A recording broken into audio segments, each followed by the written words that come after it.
వాళ్ళు వీళ్ళు ఏమన్నా అనుకొని మన ప్రయత్నం మనం చేయాలి, మన తిరుగుడు మనం తిరగాలి. పని అయితే అవుతుంది, లేకపోతే లేదు. ప్రయత్నం మాత్రం చేయాలి. ఇట్లనే ఓ దిక్కు పోస్టులు వాళ్ళకే వీళ్ళకే అని ముచ్చట్లు వినిపిస్తున్నా సరే షే పార్టీ లీడర్లు ఢిల్లీ చుట్టే తిరుగుతుర్రట. వాళ్ళకేనా మాకు లేవా అన్నట్టు పెద్ద మనుషులను కలిసి మాట ముచ్చట్లు చేస్తుర్రట. మరిగా వాళ్ళెవర్లు ఏం కథ పాండ్రి చూద్దాం ఒకసారి. అయినా సుత పోయి రావాలి ఆస్తినకు అన్నట్టే చేస్తున్నారు ఇప్పుడు షే పార్టీ లీడర్లు. కాబోయే కొత్త మంత్రులు ఎవరు ఏం కథ అనేది అయితే ఉగాది పండుగకు లేకపోతే పండుగ అయినాక 3వ తారీఖు నాడు చెప్తారని ముచ్చట్లు వినిపిస్తున్నాయి. ఇప్పటికే 4 పోస్టులకు 4గురిని అనుకున్నారు, వాళ్ళకే ఇస్తారన్నట్టు మాట్లాడుకుంటారు. కానీ మరిగా మేమేం కావాలి అన్నట్టు జరంత మంది లీడర్లు ఢిల్లీ బాట పట్టిండ్రు. నర్సంపేట ఎమ్మెల్యే దొంతి మాధవరెడ్డి, దేవరకొండ ఎమ్మెల్యే బాలునాయకు, కొత్తగా ఎమ్మెల్సీ అయిన శంకర్ నాయకు ఇంత మంది కూడా ఢిల్లీలో పెద్ద మనుషులను కలిసి మాట ముచ్చట్లు చేసిండ్రాట. వరంగల్ జిల్లాకేంచి ఇప్పటికే ఓ దిక్కు సీతక్క, ఇంకో దిక్కు సురేఖక్క మంత్రులైనరు. మళ్ళీ ఇప్పుడు దొంతి మాధవరెడ్డి మంత్రి పోస్టు కావాలని కూకున్నాడట. అడిగితే ఖమ్మం జిల్లాకు 3 పోస్టులు ఇయ్యలేదా, నల్గొండ జిల్లాకు 3 ఇయ్యలేదా, మరిగా వరంగల్ జిల్లాకు 3 ఇస్తే ఏమైతుంది అన్నట్టు మాట్లాడుతున్నాడట మాధవరెడ్డి సారు. పార్టీకి చేసిన సేవలు చూడాలి, తొలత సంది ఉన్నోళ్ళకే పదవులు ఇవ్వాలి అన్నట్టు పేద మనుషులను కలిసి మాట్లాడినట్టు చెప్తుండ్రు. ఇక ఇప్పటికే ఉన్న 4 పోస్టులల్లో ఓ దిక్కు మునుగోడు ఎమ్మెల్యే రాజగోపాల్ రెడ్డి పేరు ఇనొస్తున్నది, అటు బోధన ఎమ్మెల్యే సుదర్శన్ రెడ్డి పేరు కూడా ఇనొస్తున్నది. ఇక ఇప్పుడు మాధవరెడ్డి సారు లైన్లకు వచ్చిండు. ఉన్న 4 3 రెడ్లకే ఇస్తే తత్తిమోళ్ళు లొల్లి పెట్టరా, పంచాయతీ పెట్టరా అని ఆలోచనలు చేస్తున్నారట పేద మనుషులు. ఇప్పటికే ఎమ్మెల్యేలు వాకిటి శ్రీహరి, రాజగోపాల్ రెడ్డి, వివేక్ ముగ్గురికి సీట్లు ఖాయం చేసినరు అన్నట్టు నడిచినాయి ముచ్చట్లు. అటు అసెంబ్లీలో సుదర్శన్ రెడ్డి సారును మంత్రి అన్నట్టే పిలిచిండ్రు పొన్నం సారు. మరి ఆఖరికి ఏమవుతుందో ఏమో గానీ షే పార్టీ లీడర్లు అయితే గట్టిగానే పోటీ పడతాండ్రు. ఆఖరికి అసలు లిస్టు బయటకు వచ్చినాక అలిగేటోళ్ళు ఎంతమందో గులిగేటోళ్ళు ఎంతమందో అనుకుంటారు ఇప్పుడు అందరూ.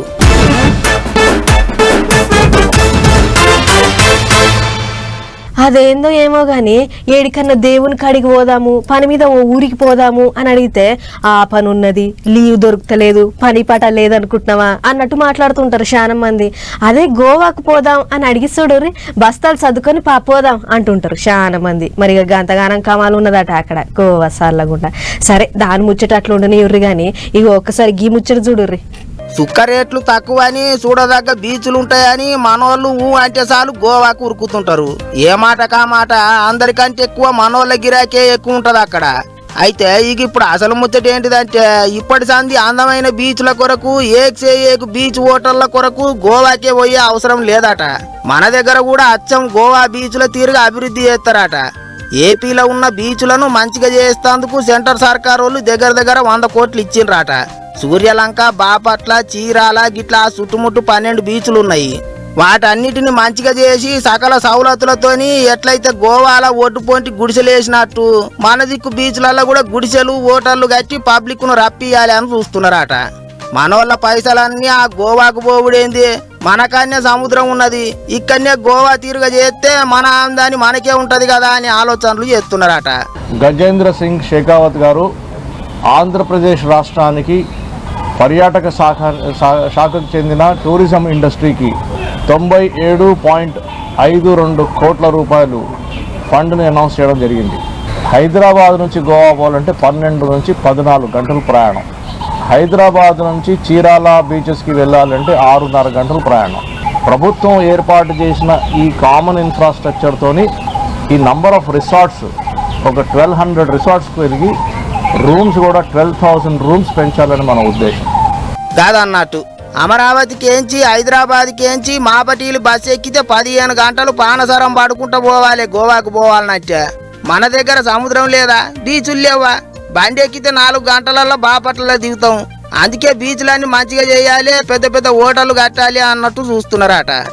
అంతేకాదు సముద్రంలో పడవలు దిప్పుడు, ఆటలాడిచ్చుడు ఎట్లయితే గోవాలో ఉంటాయో అన్ని తీర్ల పెడతారట. టూరిజం అని ఈ నడమ ముఖ్యమంత్రి సార్ కూడా గట్టిగానే చెప్తున్నాడు కాబట్టి పనులు జల్దిగానే అవుతాయి అనుకుంటారు అందరూ. ఎట్లయితేంది గోవాకు పోయి జేబులు గుల్ల చేసుకోకుండా మనకన్నీ అసొంటి అందమైన బీచ్లు తయారు చేస్తారంటే నయమే కదా అనుకుంటారు ఇప్పుడు పబ్లిక్.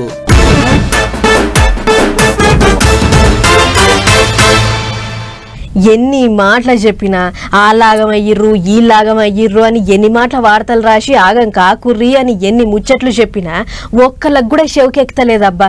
ఈ బెట్టింగ్ యాప్ల మీద మనవాడ ఏం యాప్లో ఏమో గానీ వాటి పుణ్యానికి బతుకులాగం పట్టిస్తున్నాయి.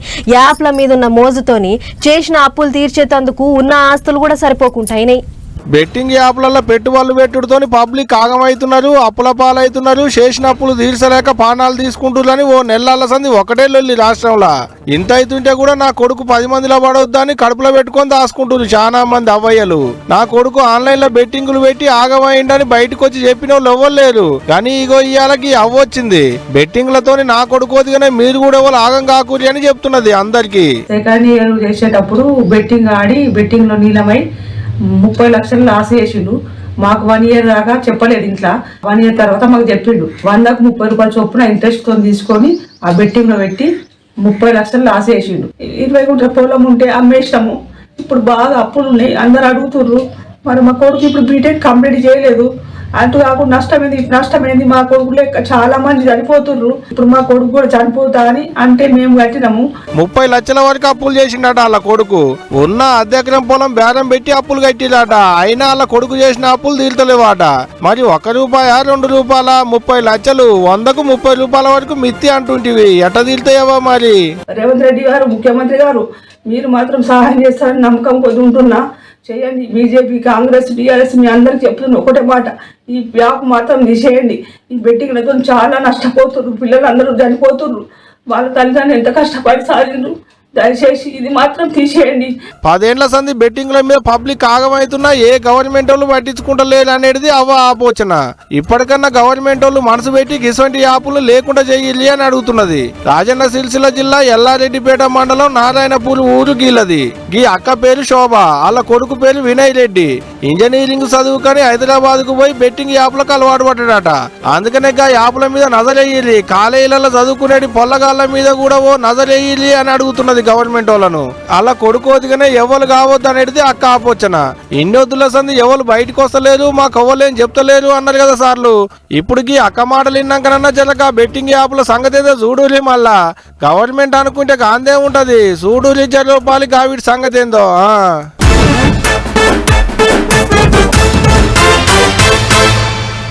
అరే అప్పటి సంది చెప్దాము అనుకుంటూనే ఉన్నా మర్చిపోతున్నా. ఒక ఆడ అడవి ఆఫీసర్లు బళ్ళే చదువుకునేటి పొల్లగాళ్లకు అడవిలకు తీసుకుపోయి పాఠాలు చెప్తున్నారు. పాఠాలంటే పుస్తకాల్లో ఉండేటి పాఠాలు అనుకునేరు కాదు, కాకుండా ఇంకేం పాఠాలు అని అంటారా? ఏందో గీ వార్త చూడరు తెలుస్తుంది. పోలీస్ సార్ బొమ్మలు చూపెట్టుకుంటా పాఠాలు చెప్తున్నాడు. చెల్లెళ్ళు తమ్ముళ్ళు సార్ చెప్పేటి పాఠాలు వింటున్నారు ముద్దుగా. ములుగు జిల్లా ఏటూరు నాగారం అడవి ఆఫీసర్లు పొల్లగాళ్లకు అడవుల మీద అవగాహన కల్పిస్తున్నారు. ఇట్లా అడవులను ఎట్ట కాపాడాలి, అడవిలుండేటి జంతువులకు ప్రమాదాలు కాకుండా ఎట్ట చూసుకోవాలి, ఎండాకాలం రోజు అడవులలో మంటలు లేస్తే మొత్తం అంటుకోకుండా ఎట్ట చేయాలనేటి అన్ని బడి పొల్లగాళ్లకు పూసగుచ్చిర్రు అడవి ఆఫీసర్లు. ముఖ్యంగా విద్యార్థులకు పర్యావరణం, వాటి వన్యప్రాణులు, వాటి యొక్క ఆవశ్యకత, వన్యప్రాణుల సంరక్షణకి అటవీ శాఖ చేపడుతున్న చర్యలు, వన్యప్రాణుల సంరక్షణ మరియు అటవీ సంరక్షణలో ప్రజల భాగస్వామ్యం కోసం చదువుకున్న విద్యార్థులు అయితే అవగాహనతోటి పూర్తి స్థాయిలో వాళ్ళు పర్యావరణం పట్ల విషయాన్ని వాళ్ళ తల్లిదండ్రులకు చేరవేస్తారు. కాబట్టి వాళ్ళకి మనం చేపట్టిన అనేక కార్యక్రమాల గురించి చెప్పడం జరిగింది. ముఖ్యంగా ఆవాసాల ఏర్పాటు, ఆహారం ఏర్పాటు, గడ్డి మైదానాల ఏర్పాటు. మంటలు లేచినప్పుడు గిట్లా కారాకులు కలవకుండా చేస్తే మంటలు అంటుకోకుండా ఆపొచ్చు అనేది సార్ చెప్తున్నమాట. వాజీబే ఎండాకాలం కాబట్టి వచ్చేనే మంటలు అంటుకుంటాయి. కారాకులను వేలు చేస్తే మంటలు అంటుకోకుండా ఆపొచ్చు. మరి అడవి జీవరాశికి ఎండాకాలం రోజు నీళ్ళేంది, దానా సంగతి ఏంది, అవి ఉండేటందుకు ఆవాసాలు ఎట్ట ఏర్పాటు చేస్తున్నారు అనేటి అన్ని పూసగుచ్చిర్రు. అంతేకాదు అడవిలు ఉండేటి జీవరాశిని కాపాడుకునేటందుకు ఏమేం చేస్తున్నారో అంత ఫ్లెక్సీల మీద కొట్టించారు. ఒక్కొక్కటి చూపెట్టుకుంటా పొల్లగాళ్లకు ఈ విధంగా పూసగుచ్చిరిట్ట.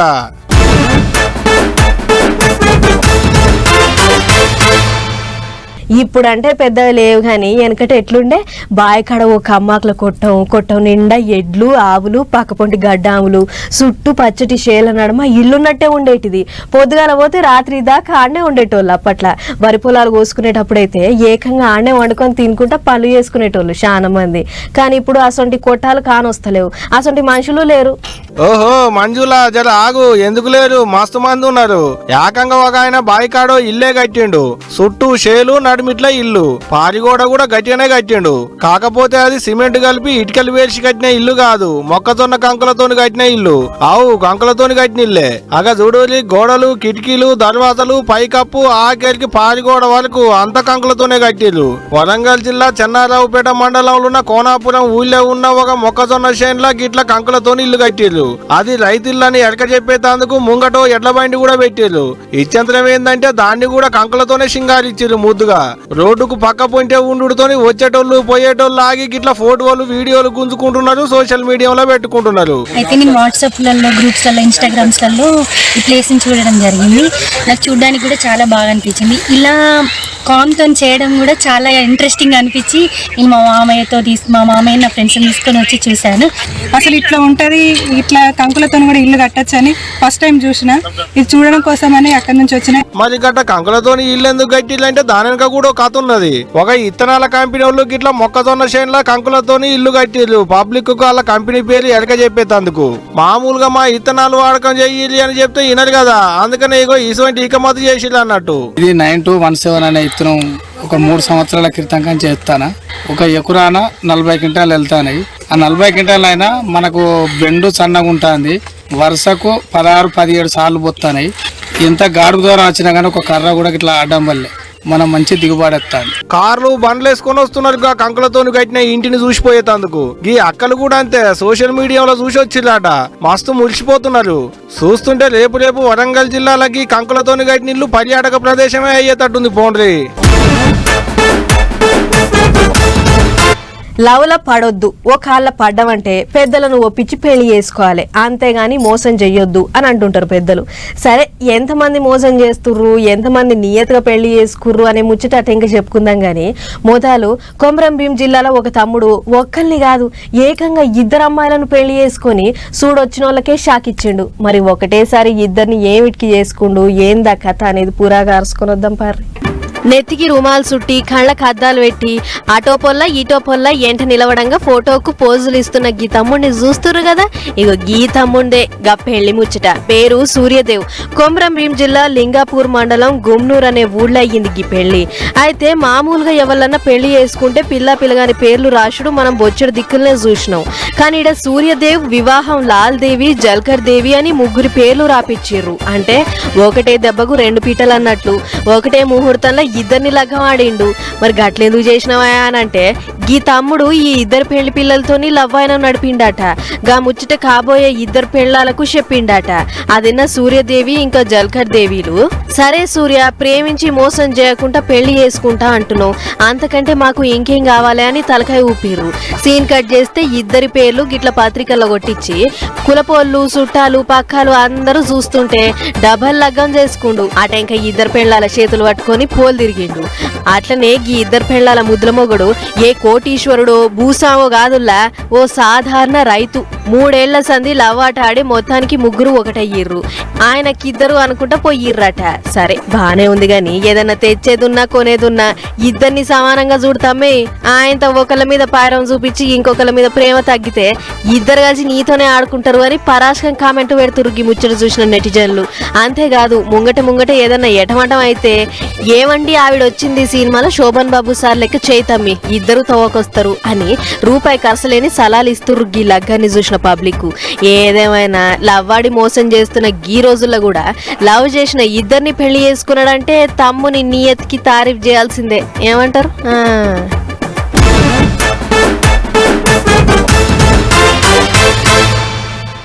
మొన్న 2 వారాల కింద భద్రాద్రి కొత్తగూడెంలా ఓ ఇచ్చంతరమైన ముచ్చటైంది, యాదుకుందా? అదేనుల్లా గుడిసెల ఉండే జానపాటి వెంకటేశ్వర్లు అనే అన్నకు 22 లక్షల GST వేసిర్రు. గా పైసలు కట్టమని అధికారులు కాగితాలు కూడా పంపితే అన్న నెత్తి నోరు కొట్టుకున్నది వార్తేసినాం కదా. గా ముచ్చట మరవక ముందే ఉత్తరప్రదేశ్ రాష్ట్రంలో ఇంకోటి అయ్యింది. మరి ఆయనకెంత ట్యాక్స్ పడ్డది, అసలు పేద బక్కోళ్లకు గిట్ల లక్షలలో ట్యాక్సులు ఎందుకు వస్తున్నాయో ఒక్కసారి చూద్దాం పారి. మీ అందరికి ఆధార్ క్యారెట్లు పాన్ క్యారెట్లు ఉన్నాయి కదా, అయితే గీ ముచ్చట మీకోసమే జర్రంతా చెవులు పెద్ద చేసుకుని నుర్రి. ఇక ముచ్చట ఏంటంటే ఉత్తరప్రదేశ్ రాష్ట్రం అలీఘర్లుండే మహమ్మద్ రహీం అనే గీ అన్న పండ్ల రసాల దంద చేస్తాడు. పొద్దంతా తిప్పల పడితే ఖర్చులన్నీ పోను, ఓ 1000 రూపాయలు మిగిలితే అదే మా గొప్ప. అసొంటి గీ అన్నను 7,79,00,000 ట్యాక్స్ కట్టమని కాయిదాలు పంపిర్రట అధికారులు. ఈగేముంది, కాయిదాలు చూసి మూసిపోయినంత పని అయిందట రహీం అన్నకు. ఓరక్కో నేనెంత అన్న దందా ఎంత, దినమంతా రీకాం లేకుండా కొట్టుకుంటే నాకు వచ్చేది మా అంటే 1000 రూపాయలే. మరి ఈ కోట్ల ట్యాక్స్ ఇవ్వడానికి వచ్చే అసలు నా జీవితంలో 1,00,000 రూపాయలు ఎన్నడు చూడలే, అసొంటిది కోట్ల రూపాయలు ముచ్చట అంటుర్రు. మరి దీని వెనక ఏం కథ నడుస్తుందో చూడుర్రా జర్రా అని దోస్తుగాళ్ళకి చెప్తే ఆలు పోయి తెలిసిన కాడ అడిగి చూసిర్రు. అప్పుడు అర్థమైంది ఆధార్ ఇంకా పాన్ కార్డ్ దొంగతనంగా పెట్టి ఎవడో కోట్ల దందా చేసిండని. మరి ఈ అన్న గట్లనే మున్పు ఎవరికన్నా ఇచ్చిండో లేకుంటే దొంగతనంగా ఎవడన్నా కొట్టేసిండో తెలియదు గాని ఆధార్ పాన్ కార్డ్ ముచ్చట జాగ్రత్తగా లేకుంటే ఇగో గింతగానం అయ్యింది అన్నట్లు 7,79,00,000 ఎప్పుడు కడతావో 28వ తారీఖు దాకా చెప్పాలి అని ఆర్డర్ వేసిర్రట. దీంతో రహీం అన్నది ఒకేడుపు కాదు, చేసుక బతికెటోడ్ని రేఖాడితే గాని డొక్కాడని గరీబోన్ని, నాకు కోట్ల ముచ్చట తెలియదు సారో అని మొరమొర మొత్తుకుంటుండు. అటు పోలీసోళ్ళు కూడా అవును కదా నీకు కోట్ల రూపాయల ట్యాక్స్ చేసుడేంది అని చిత్రపోయి చూసి మా తరఫుకించి సాయం చేస్తామని మాటిచ్చిర్రట కదా అన్నట్లు. ఇటు మొన్న భద్రాద్రి కొత్తగూడెంలో కూడా ఇట్లనే అయ్యింది. దొంగతనంగా ఆధారు పాన్ కార్డ్ పెట్టి విజయవాడలో ఒకడు దందా చేస్తే జానపాటి వెంకటేశ్వర్లు అనే గీ అన్నకు 22 లక్షల GST వేసిర్రు. ఈయనది కూడా అదే బాధ. అందుకే చెప్తున్నాం ఆధారు పాన్ కార్డ్లే కాదు గివీటిని ఎవరు చేస్తారు అని ఎవరికి పడితే వాళ్ళకి ఇయ్యకుర్రి. ఏమో చెప్పలేము, ఇసొంటి మోసాలు ఈ నడుమ బగ్గైతున్నాయి. కాబట్టి ఎవరికన్నా ఇచ్చే ముందు 1కి 2 మాటలు ఆలోచన చేసుకోర్రి, లేకుంటే మీ ముచ్చట కూడా వార్తలకి ఎక్కుతుంది. తస్మా జాగ్రత్త.